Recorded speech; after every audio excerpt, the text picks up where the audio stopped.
یو مونځګزار په مونځ باندې ولاړ نو مونځ یې کو. نو چې کله مونځ یې کو نو هغې مخې ته یو مجنون تیر شو. د دنیا یو مجنون د خپل لیلا په عشق کې یو کله هغه طرف ته تو کله بل طرف ته تو، خو هغه ته دا پته نه وه چې دلته مونځګزار ولاړ دی. هغه ته دا پته نه وه ځکه هغه د لیلا په عشق کې لیونی و. نو د هغه په سوچونو کې د لیلا په سوچونو کې نو کله یو طرف ته تو کله بل طرف ته. خو څه یې کوو عمل یې دا و چې د مونځګزار مخې ته تېرېدو، خو ده ته دا پته نه وه. نو دا مونځګزار چې څنګه دا د زر د مونځګزار سلام جر باسو او ده پسې راځي د ګرېوان ونیسو. وی ته مانې چې زه مونځ کومه.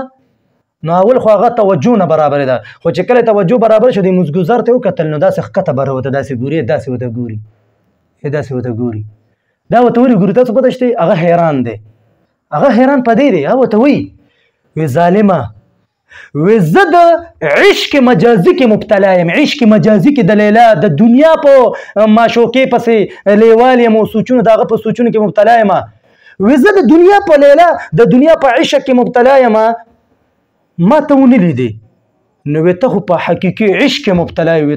وی ته خو د هغه معشوقه دی، وی هغه معشوقې وی د هغه ته ولاړې. نو وی ته څنګه؟ وی زه تا څنګه ولیدلم؟ وی زه د دنیا په عشق کې مبتلا یم، ته ما ونه لیدې چې ته مونځ کې که څه کې.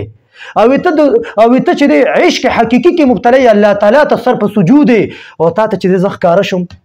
نو معلومه د دې خبره نه دا معلومه شوه چې دا ستا د مونځ د سړیتوب نه دی، ستا د مونځ د سړیتوب نه دی. که ستا د مونځ د سړیتوب وي نو تا ته به زه بیا نه ښکارېدې.